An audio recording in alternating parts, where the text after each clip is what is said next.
Welcome to the Revival Ready podcast. This is a ministry of Edinburgh Elim Church. For more information, please visit www.edinburghelim.com. Okay, we're on. Good evening, all. Nice to see you all. Good to see a healthy crowd in tonight. And this is, for me, very exciting to get the opportunity to share with you about Jesus, really, I suppose, the life and work of Jesus. And if you've been listening at all to anything that Jazeel or Gordon has said about Revival Ready, you'll know that this course this time is really with an apologetics edge. Okay, it's to help us share our faith. It's to help us express what we know to be true to those that we meet, whether our friends, our neighbours, our work colleagues, family, whatever it is. And a lot of you know that I'm interested in apologetics, so this is great for me to be thinking that way anyway about the life and work of Jesus. But for me, funnily enough, it's the first time I've spoken apologetically about Jesus. I've usually talked about dinosaurs or, the beginnings, origins, things like that. And yet we all know that Jesus is central, isn't he? Jesus is core. If we don't get this right, if we're not giving people Jesus, we can talk about all the other stuff all we want. And this is it, isn't it? It's about Jesus, really. So tonight's going to be great. I'm looking forward to it. I've got some good news and I've got some bad news for you. The good news is, there isn't any. Okay. The bad news is I've got 50 slides. Okay. So there is good news. I ended up ditching my notes because I'm just going to work off the slides because I just realized there is so much material about Jesus that we need to talk about. There is so much. And pastors like Jazeel and Arwen know this because they speak about Jesus all the time to all of us. But the evidence for Jesus, the evidence for his life, the evidence for his work is so powerful and so strong that we take conferences. That's why people take conferences to share about it. So we've got two options tonight. We can either do the notes and do a conference tonight, or we can do the hour that Jazeel says we've got, okay, and ditch the notes. So we're going to ditch the notes. We're just going to go through the slides. I'll point stuff out as we go, and we'll enjoy the next hour together. Now, if you're slightly worried, if you kind of think, well, look, I'm not very technical, I'm not into apologetics particularly or whatever, it's okay, I've only got two requirements of you tonight. Okay, one is that you can count to 25. Okay, so hands down if you can count to 25. Okay, that's good, that's just about everybody here, good. If you can't count to 25, just sit next to somebody that can and they'll keep you right, okay? And the second is that you know a little bit of Scottish history. Yeah. I said Scottish history, okay? You know a little bit of Scottish history, okay? If you've got those two things, you'll be fine tonight, okay? That's all you need, okay, for this evening, okay? So, without further ado, let's start. So the first slide here is a bit of an introduction. The first few slides are really just to introduce, I suppose, apologetics, because that's the angle that we're using for this course, okay? So when we're talking about apologetics, we have to think partly about the person that we're sharing with, okay? It's fine that we know what we believe, but we're going to be speaking to people that we don't know where they're coming from sometimes. We're in the turning, we're meeting people in the street, we're doing all kinds of things. Me in my workplace, I'm meeting people. So we have to think about that. And so it helps us just to know our audience, I guess. And so, when we're sharing, if somebody just says, I'm not interested, well, don't be surprised. It's not a slight on you. It's not a slight on anything else. About half the people that we will meet will just say, I don't care. I'm not interested. It's not for me, okay?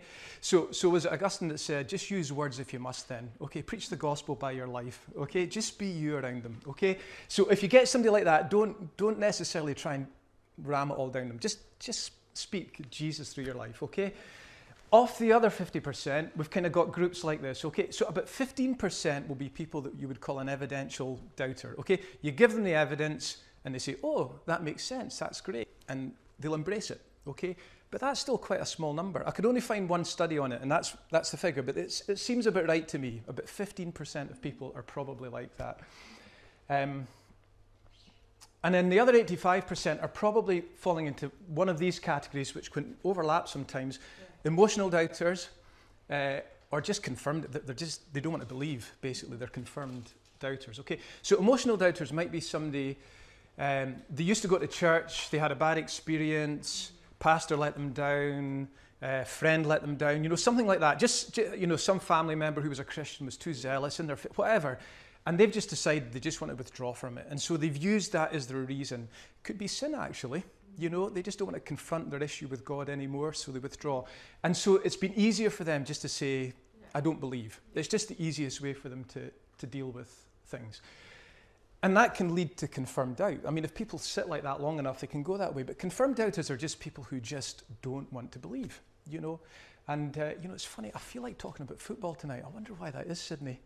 For the first time this season, I feel like talking about football, and I'm going to do it right now, okay? So I'm going to give you an example of a confirmed doubter. Okay, so Sydney Rennie is a confirmed doubter, because I'll have a conversation with Sydney. I'm a Hearts fan. He's a Hibs fan, okay? And I'll say to Sydney, fine, the evidence says that Hearts are a better team than Hibs, okay? Fine, we've won more games at Tynecastle, we've won more games at Easter Road, we've won more games at Hampden, we've scored more goals, we've conceded less goals. I can give him all the evidence in the world, and I know what Sid's going to say to me. He said, I don't care. Hibs are still the better. So that's what he's going to say, isn't he? Yeah, okay. So I'm going to use you a few times tonight, Sid, okay? So that's a confirmed doubter. Okay, you can give them all the evidence in the world, okay, and they're still going to feel the same way because that's their worldview now. Okay, that's what they believe. So I'm telling you this actually to encourage you, actually, okay, because sometimes when we're speaking to people, we can think, not many people are responding. It's okay. This 15% off the 50% is your target, really, okay, and the rest we pray for, we love, we just care for them, and pray especially for this group here. And emotional doubters, I've met more of them than any other category. Yes. I've met more of them, okay, people hurt by church, or, that's just the way it's been. I've met one emotional doubter who used to go to church, his family were missionaries, and he now runs atheist clubs. He runs them, he set them up and he runs them. And he agreed to meet me. We spent a lot of time talking over coffee and stuff like that. And at the end of the time, when we just agreed, we'd probably run the course of meeting up. I just said to him, you've never said why you really don't believe in God. We've spoken about all these issues and you've never really said. And you know what he said to me? This just hit me so hard. He says, it's the way Christians treat each other. Okay? It's the way Christians treat. It wasn't to do with God, actually. It was to do with us. Yeah, isn't that something? So we need to pray for people in that boat. Okay, that's our responsibility there. Okay, so that's an introduction. Okay, we've got doubters, we're going to have doubters, and we need to think about the people that we're going to meet. Scottish history. Okay, this is still part of the introduction. This isn't to do with Jesus. Okay, so this is still part of the introduction. Who's this character here? Sir William Wallace, if you don't mind. Okay. William Wallace. Okay, William Wallace. Now, this isn't an advert for Scottish independence, the Scottish national. It's nothing like that, okay? This is just to see how hard it is to get history right, okay? So here's William Wallace. Does anybody know roughly when he was around, approximately? 13th century. Well, yeah, okay. He died in 1305, okay? Okay. So who was William Wallace's father? Okay, well, we'll have to pass that by, actually. They don't actually know. It was Mr. Wallace, we know that, and that's it, okay? Okay, who was his wife? Mrs. Well, Wallace. yeah, okay. So we're going to rewrite history tonight, okay? They don't know if he was married, okay? So did he have children? Well, we don't know. They don't know if he had children or not. Hopefully not, actually, if he didn't have a Mrs. Wallace, okay? What football team did he support, Sydney? Oh, well, okay. Where was he from? Where was he born? No. Okay, do you see where I'm going? We don't know, and yet he's our national hero, isn't he? Here's this William Wallace, our national hero, and actually we know that he fought in the Battle of Stirling, he fought in the Battle of Falkirk. It was 1-1 after those, and he lost in penalties, didn't he? Because he got, So we know he died in 1305, okay? So we've got very little information. In fact, historians say the best information we've got about William Wallace was 180 years after the event, when a guy called Blind Harry, who was a court jester, wrote about him. And it's all discredited. Everything he wrote was a load of nonsense. But that's the best we've got about the life of William Wallace. And we're only going back 700 years here. 700 years, okay? Our national hero, okay? We know virtually nothing about him, apart from the fact he had a good fight with the English and he died. Okay, there we go. Right, another one for you. Who's that? Mary Stuart, okay? Our most famous queen, okay? How long was she on the throne for? Roughly? Which throne? Well, she was in exile, wasn't she, a lot of the time? Okay. But she was our queen for 25 years. Okay, she was our queen for 25 years. How many pictures, drawings, paintings do we have of her while she was on the throne? Well, actually, there is one. Okay, that's it. 25 years, we've got one drawing of her. Okay, one. How do all the people afterwards who drew her, who haven't seen the painting, know what she looked like? Okay. And here we're going back. I mean, I'm a bit sketchy with my history now, but she not die about 1587 or something like that? Yeah. So now we're only 400 years away. With Wallace, we were about 700. We're only about 400 years away now, and we've got one painting of our most famous queen while she was on the throne. It's quite something, isn't it? You'd think historically we would know a bit more. Okay. Right, one more. Our second most famous painting in Scotland. What's our most famous one? The Monarch of the Glen, of course. Edward. Okay, who's this? Anybody know the guy's name that's skating? This is the skating minister, right? The skating minister, okay. Any ideas? No, I didn't know. No, Robert Walker, okay. Robert Walker was his name. Well, we think Robert Walker was his name. Okay, so let's make it easier. Who painted him? Any ideas? No. Okay, right, okay, I thought you would all know this. Okay, you're all fired. I asked if you were good at Scottish history. Okay. Duddingston Lock. Duddingston Lock, good. Okay, Bill gets another muffin. Okay, Duddingston Lock. And this was only painted about, 1800? So we're only going back about 200 years now, okay? And the theory for a long time was it was Sir Henry Raeburn that painted him. Okay, he was a minister as well, okay? Now, I want you to know how far I've gone to check my facts, okay? I went to the National Galleries of Scotland on the Mound to look at this painting. Eileen was with me, okay? And I read the inscription I've got on my phone, okay? And it says, actually, we're not sure it was Henry Raeburn that painted this. Wow. We think it might have been a French artist who was in Scotland. Okay, this is our second most famous painting in our country, only done 200 years ago. And we're not entirely sure that that's who he says it is, okay? Bill's probably right, it's probably Duddingston Lock, okay? And we're not sure who painted him, okay? Okay, history's a funny thing, isn't it?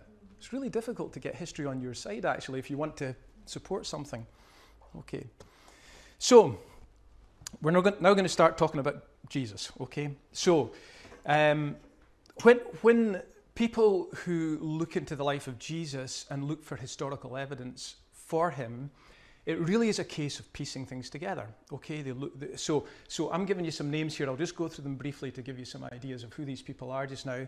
But scholars don't just rely on what they're reading. Okay, they're relying on historians and people who date scripts, manuscripts, critical text readers, people like that, archaeologists, to feed the information in order for them to interpret it properly for us. Okay. And so New Testament scholars aren't necessarily Christians. They're people who study the New Testament. Okay, so I've given you 4 names here. I think most of you will have heard of this one, N.T. Wright, okay? And you've probably heard of him because he's evangelical. He is a Christian. He's probably like us, mainly, largely, okay?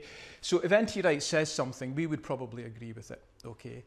But he's a scholar. That's what he is. He's studied New Testament scholarship, okay? Richard Bauckham. Now, Richard Bauckham's a professor at Cambridge. Again, he's definitely a Christian. He would probably be very like us. Again, so I've put conservative. This isn't political, okay? Okay, it's not who he votes for. Okay, this is just to help us understand his kind of thought process, the way he interprets things. He would think like us. N.T. Wright definitely thinks like us. So we have some Christian scholars. But not necessarily so. So on the other side here, John Dominic Crossan, anybody heard of him? Anybody heard of the Jesus Seminar? Mm-hmm. Jesus Seminar, okay. Very, very liberal. I mean, extremely liberal. So to give an example, the red letter words of Jesus, they would say 15% of them they would accept and the rest they would ditch, okay? That's how they interpret the New Testament, okay? But they're scholars. They're looking at the New Testament, they're interpreting it and saying this is what we believe it means. Okay, so John Dominic Crossan, Jesus Seminar, if you want to look it up, they were very, very famous. They've disbanded now, but it had some notoriety for quite a while. And I've mentioned Bart Ehrman. Bart Ehrman would be the most famous, I suppose, atheist scholar. He does a lot of writing. He's published by Oxford, so he's well known. People know who Bart Ehrman is. So I'm just giving you that to let you see this is what we have when we're talking about New Testament scholars. We have the range from conservative, Christian, liberal, atheist. And there's hundreds of scholars. We're not talking about 20 people or something. There are hundreds and hundreds of New Testament scholars. Okay, now, just in case you're thinking, because this is what I thought at first, just in case you're thinking, well, the guys on this side who are Christians, they're probably not going to get taken seriously. I did another visit this week. I went into the Royal Society of Edinburgh. Does anybody know what the Royal Society of Edinburgh is? Yes, Susan will. Yeah, okay. It's her National Academy of Science, okay? It's the National Academy of Scotland for Science. These two guys are fellows, okay?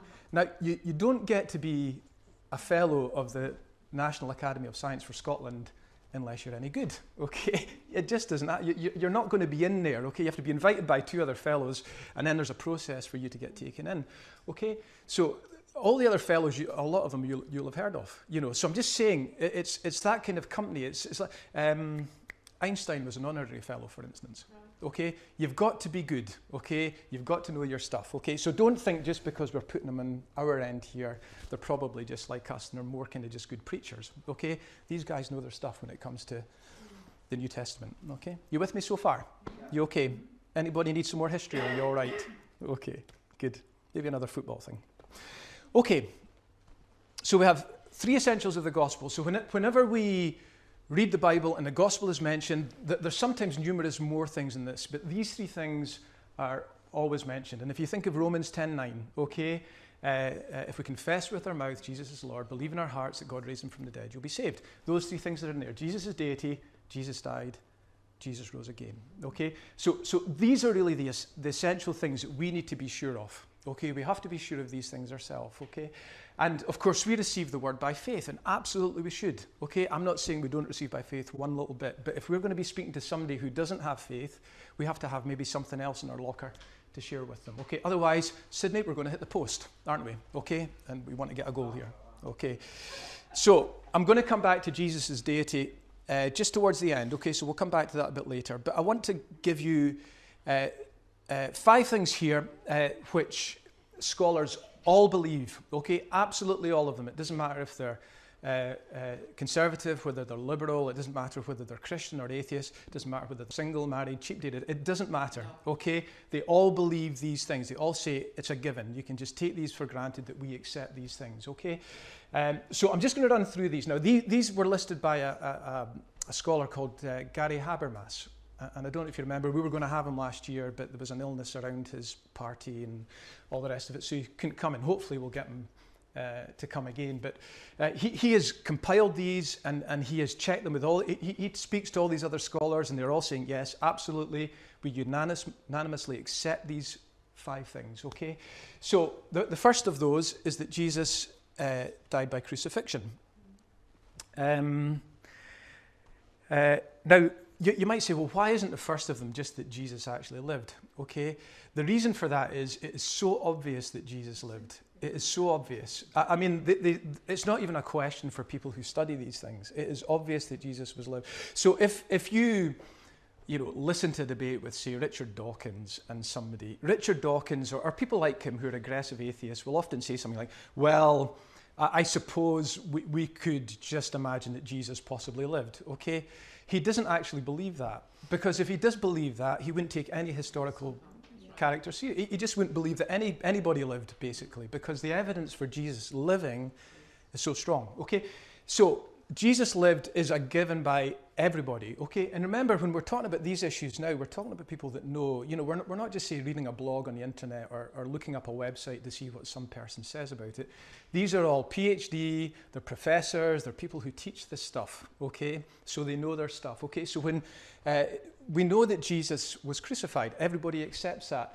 And I've given you this little graphic here because this was really interesting to me. So this is a really early manuscript. Okay, really early, and I've just popped there where it is, Luke 14:27, and it's talking about the cross, okay? And so the bit that's circled there, do you see in the middle, right in the middle of it, there's a funny wee thing that actually looks like a cross. Do you see that? Okay.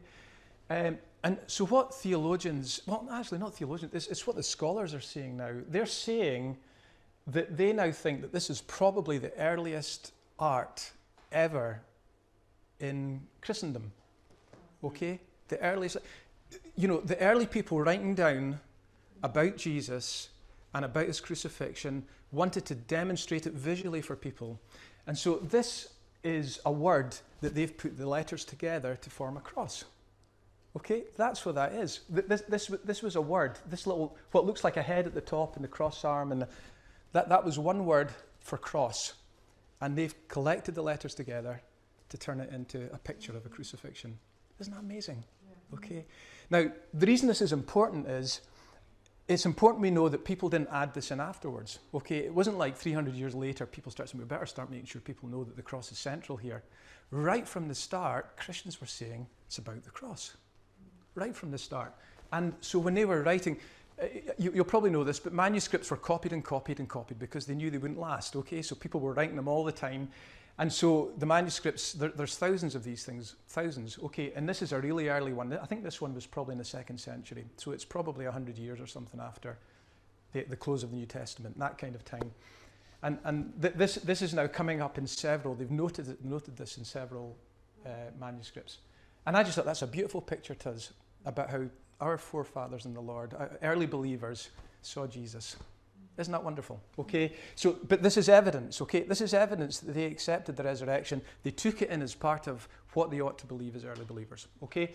But that's just, a bit of a bonus for us, really, okay? Jesus died by crucifixion. It's just a given, okay? Now, because we don't have time tonight to go into these in detail, I'll give you all the references you want. If you want me to send you the list of who said what, I can give you all of those. Eileen will tell you, she wondered if I was going back to work over the last 6 weeks, because every time she saw me, I was tapping away on my computer. She says, what are you doing? Oh, I'm just typing up some notes for 24. What are you doing? Oh, I'm listening to somebody talking about, and so she's still wanting pizza on Saturday night, so I've got my work cut out to go and do some work again, okay? But I'll give you the notes, okay? Because I've got lots of evidence that you can have that confirm this, okay? This is a given. Jesus died by crucifixion, okay? Now, I've worded this one carefully. The disciples believed they saw Jesus, okay? So skeptical scholars on this side won't say they definitely saw Jesus, but they'll say, but they believed they saw Jesus. We can take that. We think that's what they thought they saw. And so everybody accepts this, that the disciples believed they saw Jesus, okay? So this becomes something that we should talk about a bit more, okay? Because there's different options then. What was it that they saw? This is where the conversation then goes. So these are the main things that people then say as the options. Okay, well, if they didn't see Jesus, what were the things that they did see? What were the potentials there? Okay, so metaphor, actually when it was written down, it was only a picture for us. Well, that's completely unsubstantiated. So nobody really believes that that's what was intended there. So we're able to just kind of cast that aside. Hallucination. Now, this was popular a couple of 100 years ago. People would say maybe they were just hallucinating, and then it all died a death, and then it came back again. People start saying, oh, maybe they were just hallucinating. The interesting thing about this is if you look up any medical results for people who have hallucinated, it's only ever individuals. You don't get group hallucinations. You don't get group hallucinations. Now, who did Jesus appear to? 12. Okay, he appeared to the 12, appeared to 500, he appeared to Peter. He was appearing to more than individuals, okay? So it doesn't make sense to say that they were hallucinating. It doesn't make any sense at all. That doesn't take us anywhere medically for a start, So, and then we'd have to have all of them hallucinating at different times, okay? They're all seeing Jesus at different times. Are they all having an hallucination, the same hallucination? It doesn't make sense, okay? So we can discount that one. Medically, it just doesn't work. They were mistaken. I read somewhere some person put forward a theory that actually Jesus had a twin brother that nobody knew about, and they wheeled him out and said, here I am, I think it just seems so unlikely. I mean, I think that would have gotten out somebody there would have said, hang on a second, Jesus had a mole here, or, I think there would have been reasons why somebody somewhere would have said that's not the case at all. So I just think it's very, very unlikely that they were just mistaken. They did actually believe they saw Jesus. I think that's fairly fair to say, okay? Intentional deception. That could go both ways. That could have been, okay, disciples are saying Jesus is alive, and so what did the Jews do? They went and took Jesus' body and took it away and hid it somewhere. Okay, so they couldn't produce. Well, all they had to do was produce it then to say, well, he's not alive, we've got the body. Okay, that's all they had to do. It was no big... I'm not that clever, but I could figure that out, So that doesn't make sense. Also doesn't make sense for the disciples to do it. Because why would they go on to die for their faith? Seeing a dead body that was Jesus. It doesn't make sense. There's nothing about that that's logical. So I think we can, unless anybody's got a question on that one, I think we can probably dismiss that one. That doesn't make sense on any level at all. Spiritual resurrection only. Or a wording around that. I want to use spiritual because it was out of space. Okay, but basically saying it was a resurrection, but it wasn't really a physical resurrection. Okay, now this one is only really people who would call themselves believers that say this, because anybody who's a non-believer is looking at non-spiritual things anyway. Okay, that just doesn't make sense with the gospel. It doesn't make sense whatsoever. Acts 17:31-32, Mars Hill. Okay, what's Paul doing? What's Paul doing? He's preaching to people who don't believe in the resurrection, right? And when do they start laughing? They start scoffing him when he says, and I'm going to tell you that Jesus rose from the dead.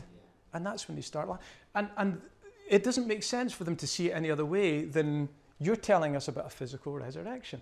Okay? That's the only thing that makes sense in that story. That's why they were laughing. That's why they were scoffing. And so that doesn't make sense even for a Christian to think that it was some kind of spiritual resurrection. And that probably comes from the fact that people are saying, well, look, Jesus' body was, he could walk through things and all the rest of it. But the thing is, if we've got Jesus who is deity, Jesus who is God, who has a glorified body before he comes, where's the problem? He's either God or he's not, right? So for Christians, I don't see why we should have that issue whatsoever. But that's one that's come up several times. And some of the scholars, you'll read this, if they're kind of what we would call moderate scholars, okay? One or two of them do go with this line, okay? There was a resurrection, but it wasn't really a physical resurrection. Okay. Jesus survived the crucifixion. I'd heard this. Has anybody else heard this one? Jesus survived the crucifixion. Yeah, you heard that.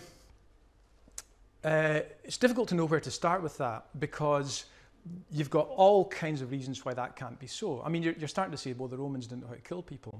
Okay, well, Romans were crucifying people all over the place. Okay, so they knew when somebody was dead. They absolutely knew when somebody was dead. And there was a really interesting article. It was given by a scholar, probably in 1830s, called David Strauss. And he funny thing was, he wasn't like us. He didn't believe in a physical resurrection. But he said, whatever else you think about Jesus, he didn't get off the cross alive. He says, whatever else you think, he couldn't have gotten off the cross alive. And he said, it's not just a medical issue. He said, it's actually a psychological issue, because he's going to go to the disciples and he's going to say to them, look, I've risen. And they're going to say, really? Is this the glorified body that we're going to get? If he actually managed to get off the cross.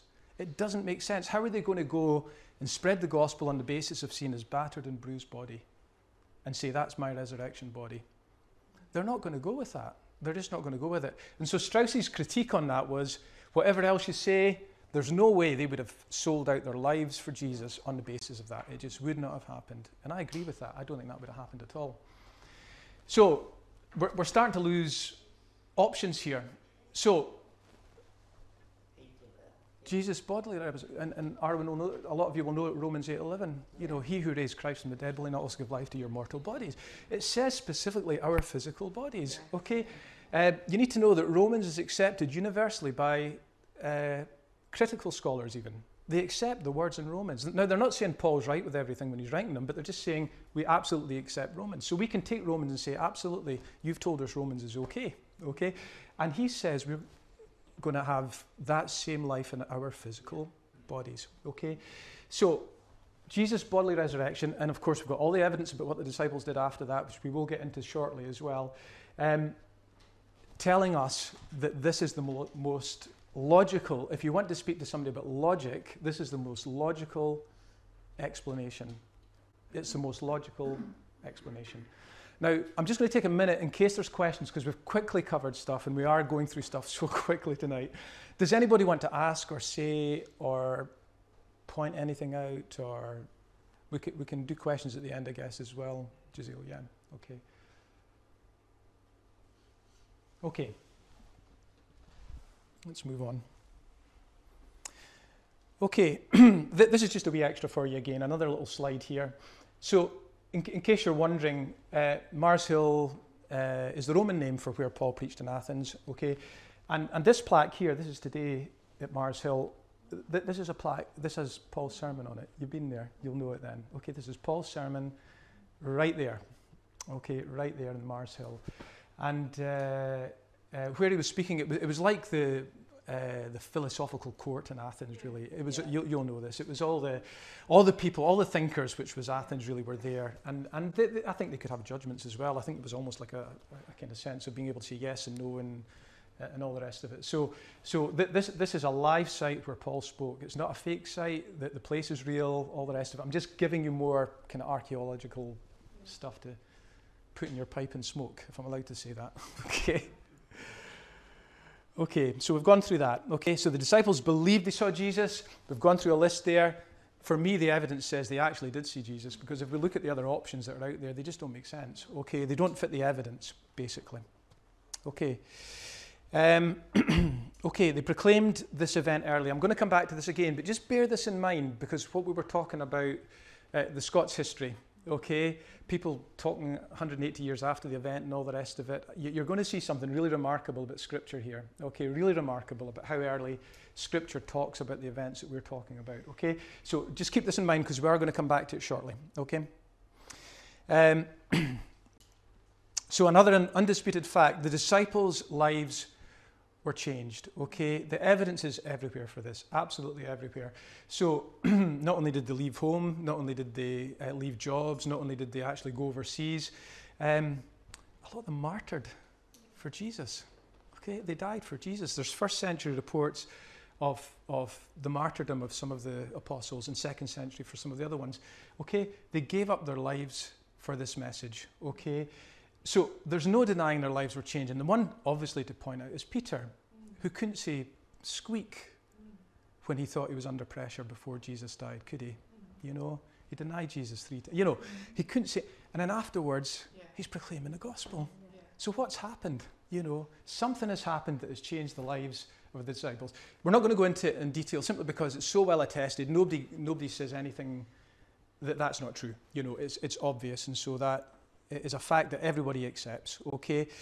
But this is really interesting. This guy, Larry Hurtado, he's Edinburgh, actually. He's just retired. He was Edinburgh's professor of New Testament studies.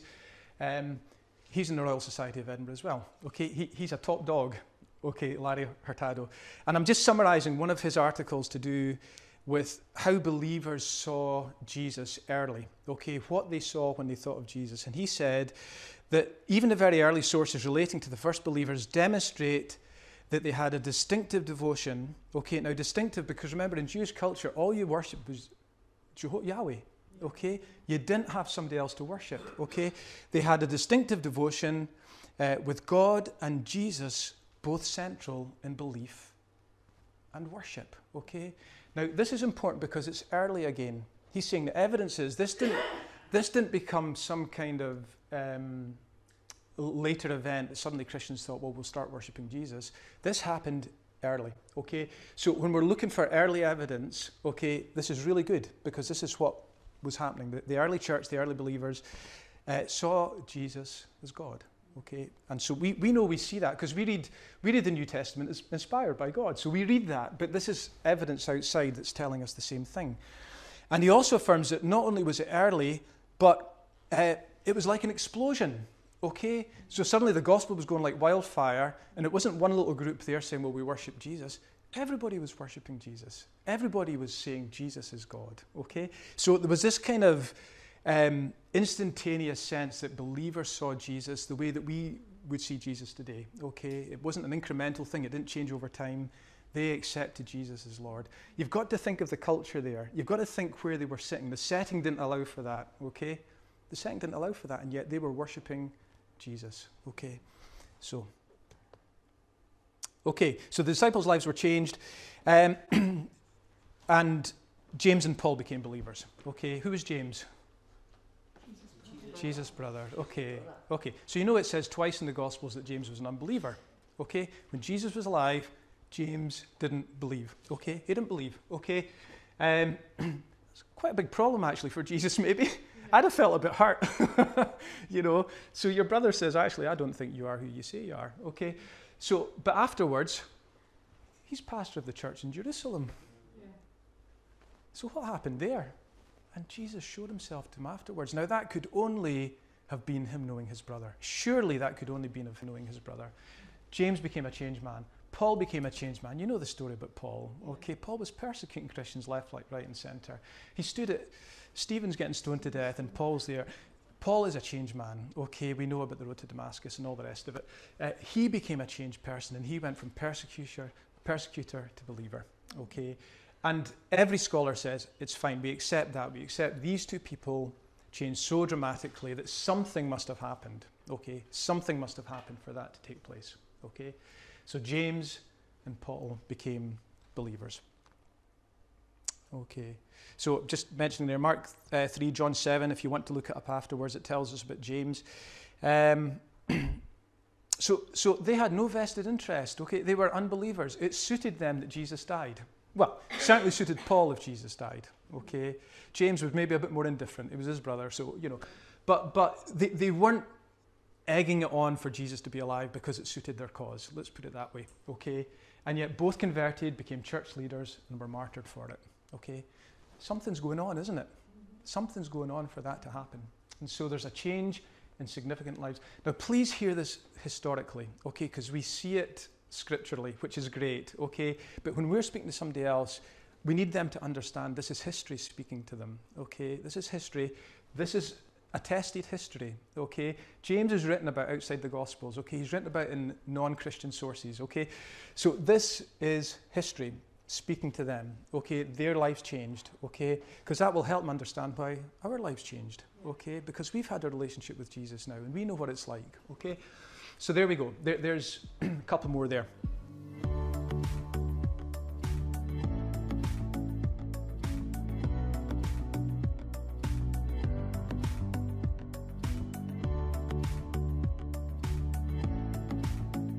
Okay, part two.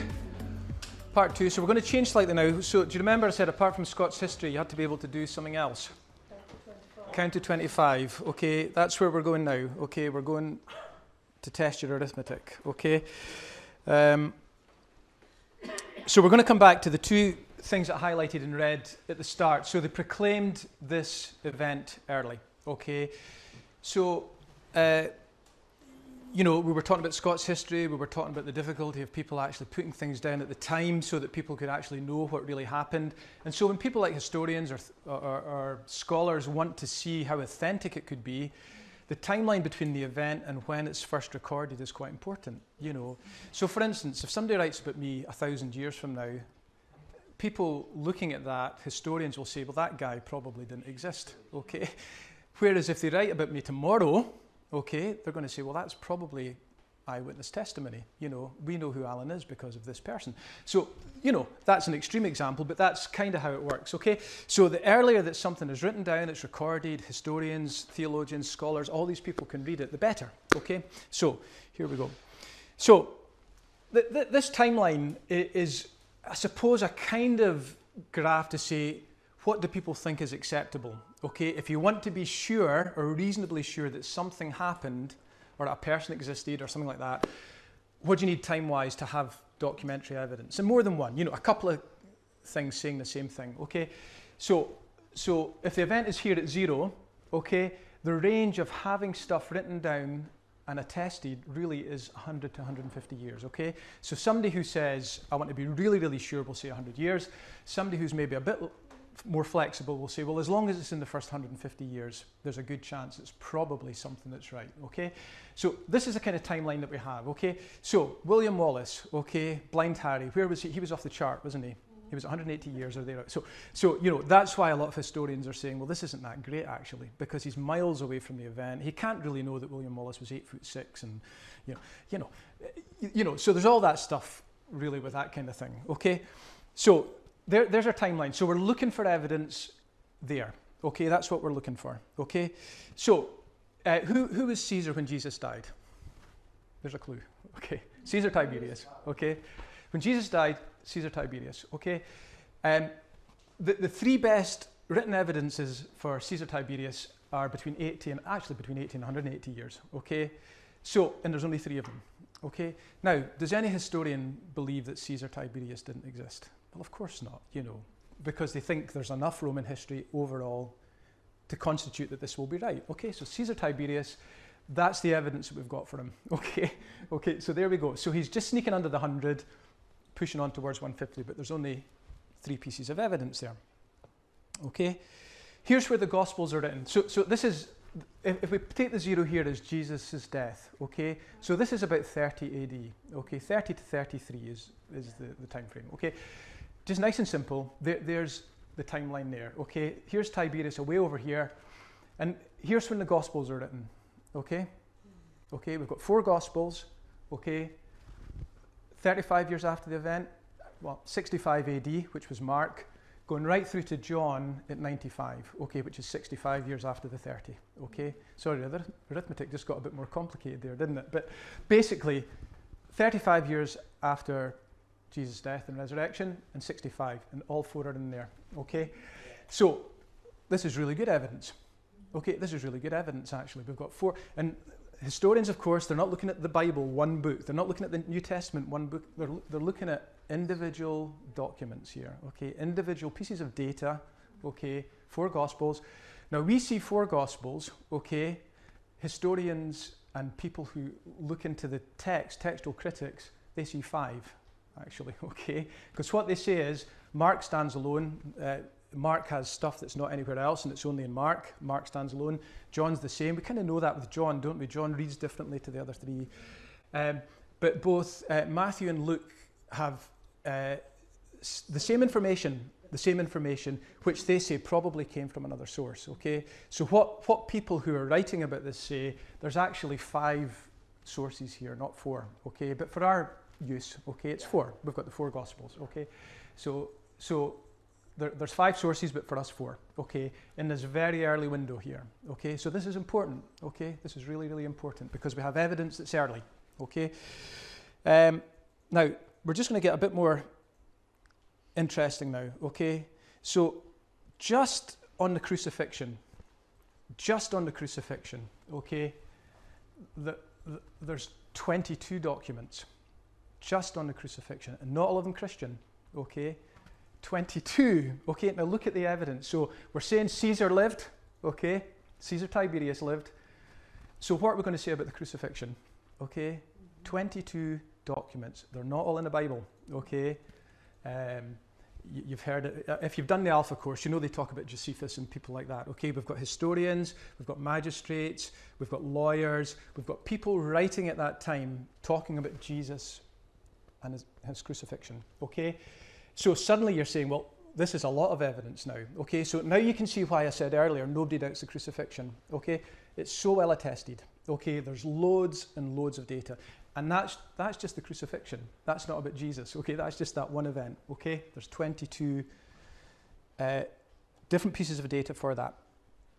Now, this is where it gets really interesting. Okay, really, really interesting. Okay, because now we're going to talk about Paul.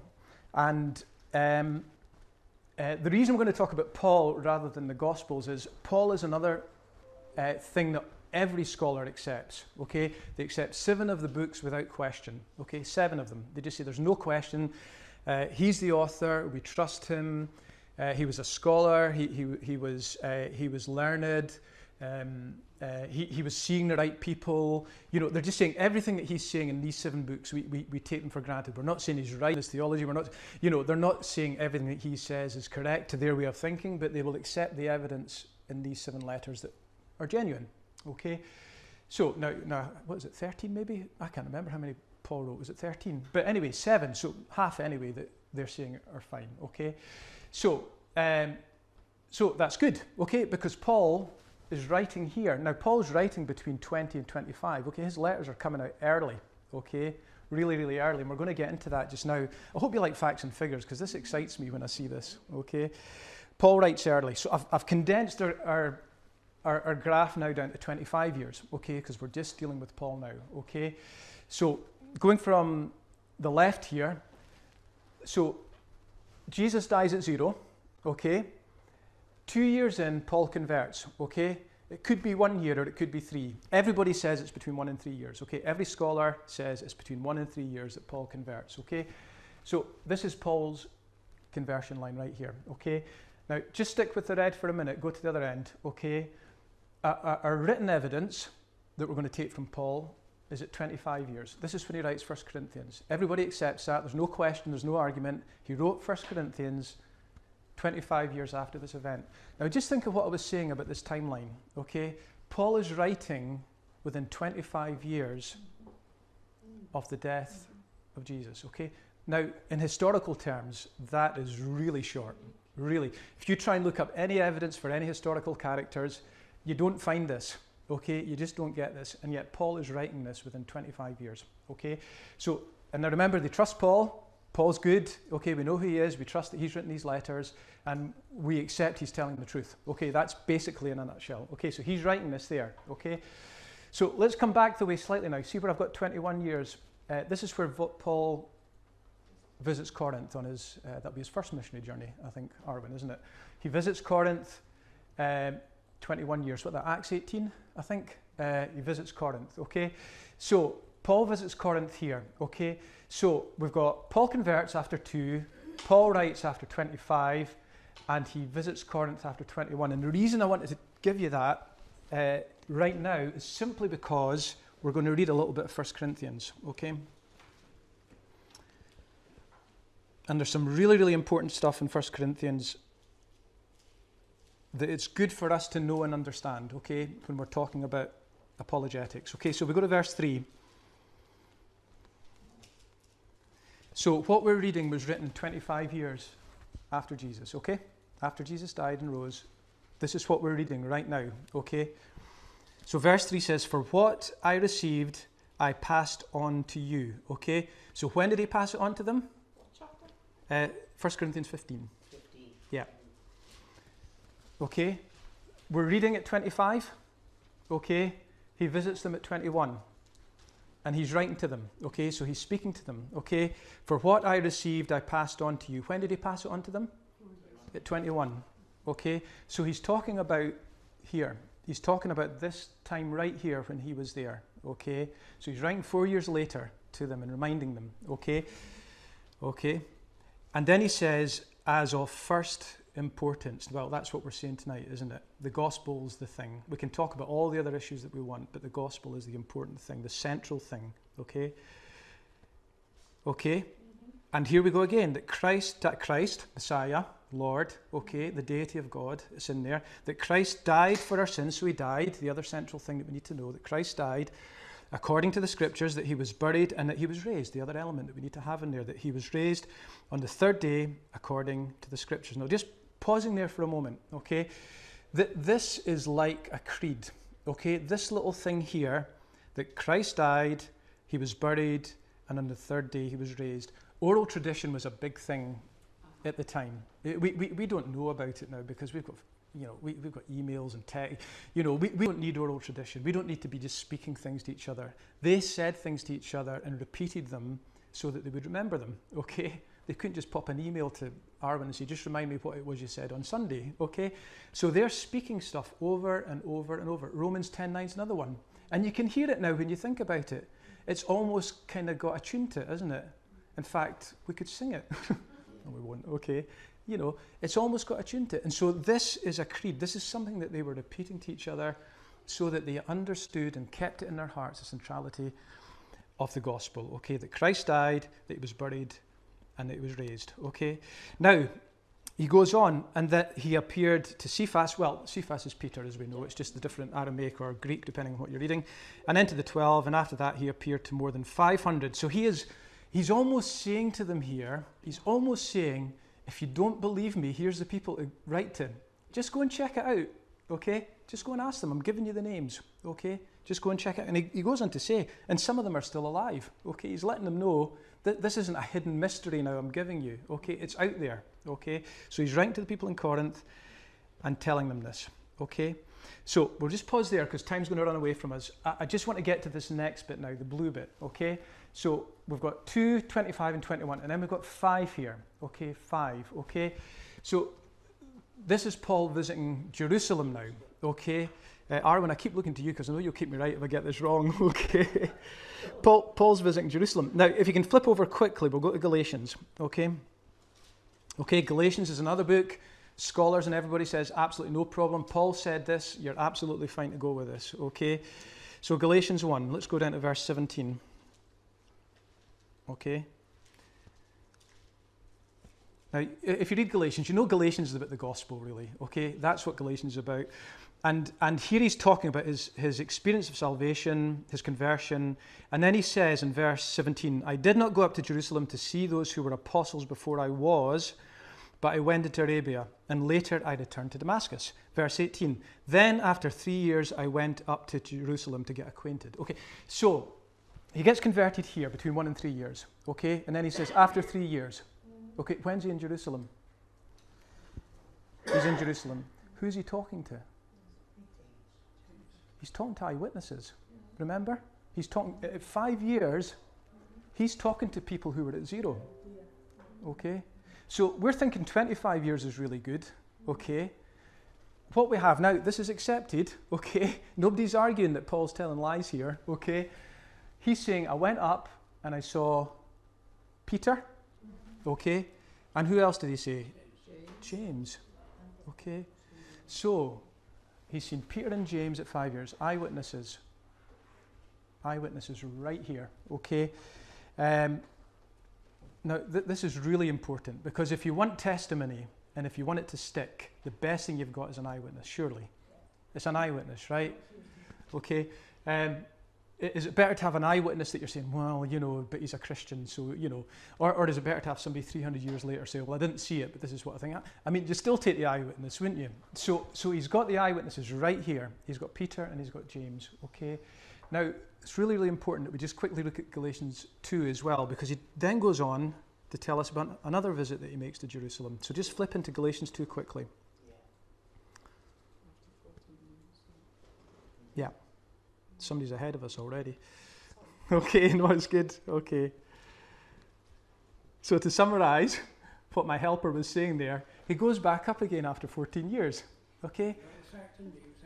Yeah. Now, Paul's a Scot. He's been really careful to help us here. He's been really careful. So he's back up somewhere around 18 or 19. Okay? He's somewhere up there. He's going back up there. And we don't have time to get into it tonight, but why is he going up to see them again? Because he tells us he's making sure he's not running the race in vain. He's checking his fact. Are we preaching the same gospel? He wants to be sure that we're getting the gospel. Isn't that amazing? So Paul is a careful, careful scholar. He wants this to be right, okay? So we can trust Paul. We can trust Paul very early, telling us what he's telling us because he's careful. Who else does he see in Galatians 2? There's one other person there. Barnabas. Well, he had Barnabas with him, didn't he? Yes, he had Barnabas with him. Yeah, he saw John. If you go down a bit there. John. He saw John. Who is John? Yeah, that Jesus loved. Okay. So here you've got the great leaders in the church. Okay, you've got Paul, you've got Peter, you've got James, you've got John. Isn't that wonderful? They're together sharing on the gospel. Okay? And I think Paul says, they didn't add anything to me. No. Okay? We're sharing the same gospel. You'll get it from me and you'll get it from them. This is the gospel of Jesus. This is what he's telling them.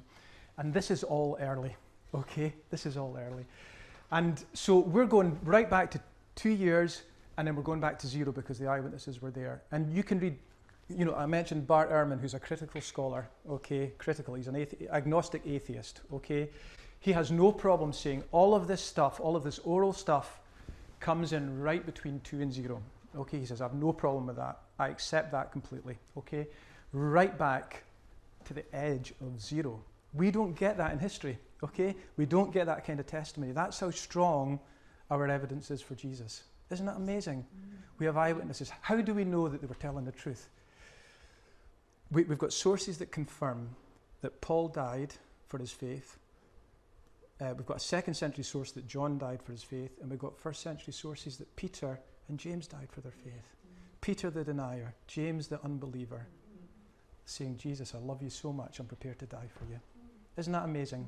And this comes right back here. Okay, that's the evidence that we've got for Jesus. That's the evidence. But can I point out something? You're only telling half the story.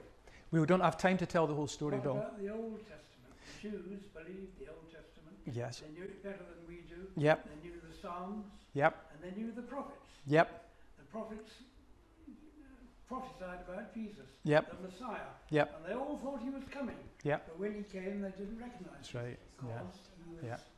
not of Sharon. Yeah. He was not of the Mhm. priestly clan. And Yeah. then he lived in Nazareth, miles Mhm. away up in the hills. No Yeah. one believed anything there. That's right. Anything ever good came out of Nazareth. That's right. And he hadn't been trained in Jerusalem by Gamaliel or anything That's right. else. Yeah. So they couldn't believe that he was Messiah. Yeah. Yeah. But Jesus himself said, I've fulfilled the prophecies in the Old Testament and That's the right. Psalms. That's right. And I'm going to touch on that very briefly, really briefly, because we're short on time, Bill, but I've got just a little comment to make on that, okay? So there we are. I'm sorry I brought this up very late, but that's me condensing it again, just so you get these timelines there. But we'll move on because we've covered that now, okay? And there's the thing about the eyewitnesses. So he's going there, he's speaking to them, and of course it's taking everything right back to zero again. Okay, we're getting the information we need right at the start, okay? Okay, so just picking up on Bill's point, I'm sorry, we're running out of time, so I'm going to speed on now, okay? Jesus is deity, okay? I don't know why this happens, but there's always been this kind of controversy. Did Jesus actually say he was God, the Son of God? It's out there for some reason. And just going back to Gary Habermas again, he says this is probably the strongest scripture we can use to confirm why Jesus said he was God. And this will answer part of Bill's point as well, okay? So... So you remember the story, Jesus brought before the high priest, and it's almost like he is saying to Jesus, tell me man to man, okay, are you, and of course he doesn't say God, he says Son of the Blessed One, doesn't he? There's this kind of thing of not saying God's name. Are you the Son of the Blessed One? Okay, so he says this here, and Jesus says, I am. And then he goes on to say this, and you will see the Son of Man sitting at the right hand of the Mighty One and coming on the clouds of heaven. The high priest tore his clothes. Why do we need any more witnesses, he asked. You have heard the blasphemy. It wasn't because Jesus said, I am, was it? It wasn't because of that. It's because the high priest knew what the scripture said in Daniel. Son of man, cloud. Jesus was saying to him in the way that he would hear it, okay, yes, this is me. This is me, okay. Tore his clothes, that's the kind of sign of blasphemy. Tore his clothes. And Jesus gave him what he wanted. You know, Jesus confirmed right there in the hearing of a first century Jewish ear that he is God. Okay, it's clear. It's so clear that that's what he was saying to him. And so there's such a clarity about that moment there, such a clarity that Jesus is telling us who he is, such a clarity. And it's extra clear when we know the way that we were to interpret this from a scholarly point of view, okay? So just to be really brief again, the way critical scholars look at words that Jesus says, they say, we can't accept them if he says something that was ascribed to him somewhere else, so from Jewish tradition or something. So if the Jews would say that's Jesus, they would say, no, that's him borrowing somebody else talking about him, so we're not taking that. Nor can we take it if it's something that looks like it's come back from the church, from the Christians, and Jesus is saying something. They would say, well, somebody's just written that into the text then. You know, somebody's written that in and put it in there to say Jesus said this, okay? Son of man. The Jews would never have called Jesus the Son of Man, okay? So it passes that test right away. There's no way the Jewish high priest would say Jesus is the Son of Man, okay? So it passes that test right away. How do we know the church didn't ascribe that saying to Jesus? Look through the epistles. It's nowhere. It's never met. It was Jesus' phrase for himself. It's in all the Gospels and the fifth book we don't know about, okay? The 5 sources that they use to say this is the Gospels make up, the Son of Man is in all of them, okay? But it's not in any of the epistles. It's in Acts. Stephen getting stoned, isn't it? You see the Son of Man. He repeats the same thing. That's the extension of the Gospel of Luke, of course, as we know. It's not in epistles. So the early church weren't calling him the Son of Man. This is Jesus affirming it himself, okay? That's a critical test for scholars, okay? That this is Jesus' own words about himself, okay? So that's just to give you a bit of background why this is such an authentic scripture, because they won't argue the point on it. They'll say Jesus said that, I'm the Son of Man, because he says it through all of the Gospels, and he says it specifically here to high priest, okay? It's the red rag to the bull time, isn't it? That's what that is right there, okay? So, I feel like I'm really rushing now because I'm aware of time. So we don't have a lot of time to talk about the work of Jesus now, okay? I just want to say one thing, and then we'll be out of time, okay? Miracles, okay? Miracles are obviously something that we believe, okay? We accept Jesus performs miracles, but I had to put a Greek word in because Jaziel used about 40 Greek words the last time, and I felt I was lacking somewhat if I didn't, okay? So the Greek word for miracle that's used in the New Testament is semeion, okay? Sign, okay? It's a sign, it's pointing to something, okay? And the best way that this kind of clarifies Jesus and his deity is when we read Mark 2, 5-7, okay? So you remember this verse, okay? So Jesus said to the paralyzed man, son, your sins are forgiven, okay? So what was the response to that? Who's he that you can forgive sin? You can't do that. You know, only God can do that. Yeah. So what does he say? Okay, so I'll do the other thing. I'll do the miracle so you see that I'm God, okay? It was a sign, okay? The miracle was a sign as to who he was, okay? So the teachers of the law were saying, you can't talk like that. That's blasphemy. Only God can forgive sins, okay? But I want you to know that the Son of Man has authority on earth to forgive sins. So he said to the man, I tell you, get up, take up your mat and go home. Okay, and we know the story after that. Okay, and there's the story then. Okay, Son of Man does a miracle to show that he's God by forgiving sins. Okay. Okay, so just to summarize. Okay, this has been so quick. Okay, but I hope you get the picture. Okay, the historical evidence, if you need to help somebody understand it, the historical evidence for Jesus is as sure as you're going to get for anybody, more so, okay, more so, okay, it's completely sure, and I've given you the 5 points that the critics will accept, okay, they'll accept it, and Jesus did claim to be deity, okay. Okay, I don't have a lot more to say because we're out of time, but just an interesting fact, I was talking about manuscripts before, okay. We're not talking about 20 or 30 here, okay? There are 6,000 Greek manuscripts.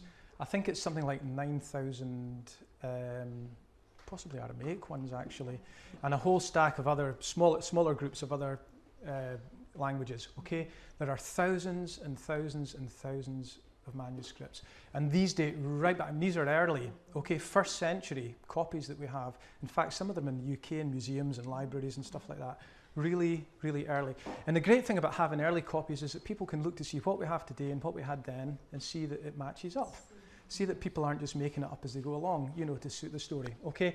So I'm just telling you that because there's nothing like that. You don't have manuscripts like this for anybody else. You just don't have them. They're written early, not 300 years before and all the rest of it. They're written early and they tell the same story, okay? Jesus is Lord, okay? Thank you. I'm going to stop there, Giselle. Thank you. Thanks for listening to Revival Ready, a ministry of Edinburgh Elim Church. You can follow us on Instagram, Facebook and Twitter at Edinburgh Elim.